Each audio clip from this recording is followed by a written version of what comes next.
நடிகர் விஜய் நடித்துள்ள கோட் திரைப்படம் இன்று வெளியாகியுள்ள நிலையில், திண்டுக்கல்லில் உயர்நீதிமன்ற உத்தரவை மீறி மாநகராட்சி அனுமதி இன்றி வைக்கப்பட்ட 20க்கும் மேற்பட்ட கோட் திரைப்பட பேனர்களை மாநகராட்சி ஊழியர்கள் மற்றும் அதிகாரிகள் அகற்றினர்.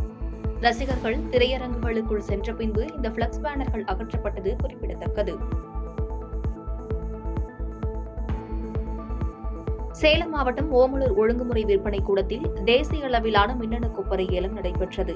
இதில் 11,983 கிலோ கொப்பரை 11,92,147 ரூபாய்க்கு விற்பனையானது. இதில் அதிகபட்சமாக கிலோ 104 ரூபாய்க்கு விற்பனையானது.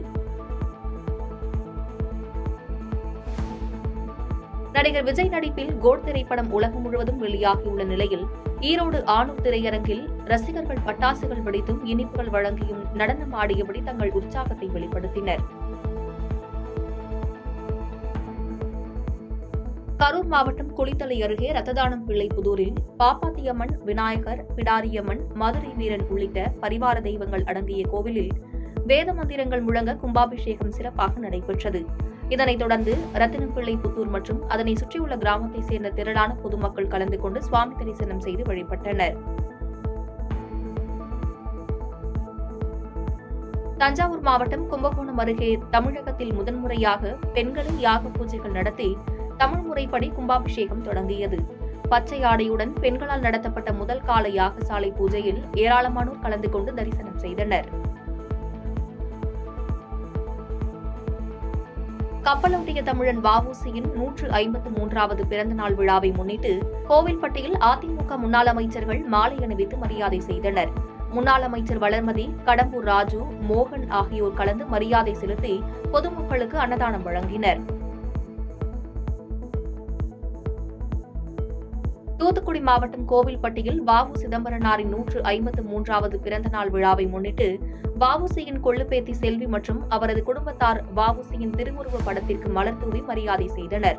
பின்னர் செய்தியாளர்களிடம் பேசிய அவர், பாராளுமன்ற வளாகத்தில் வ.உ. சிதம்பரனாரின் முழு உருவ வெண்கல சிலையை நிறுவ மத்திய மாநில அரசுகள் நடவடிக்கை எடுக்க வேண்டும் எனவும், செப்டம்பர் 5ஆம் தேதியை தேசிய வழக்கறிஞர் தினமாக அறிவிக்க வேண்டும் எனவும் மத்திய அரசிடம் கோரிக்கை மனு அளித்துள்ளதாகவும் தெரிவித்தார்.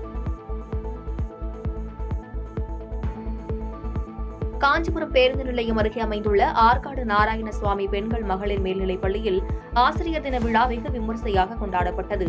இதில் மாணவிகள் பள்ளி ஆசிரியர்களுக்கு சால்வை அணிவித்து இனிப்புகள் வழங்கி காலில் விழுந்து ஆசை பெற்ற சம்பவம் நிகழ்ச்சியை ஏற்படுத்தியுள்ளது.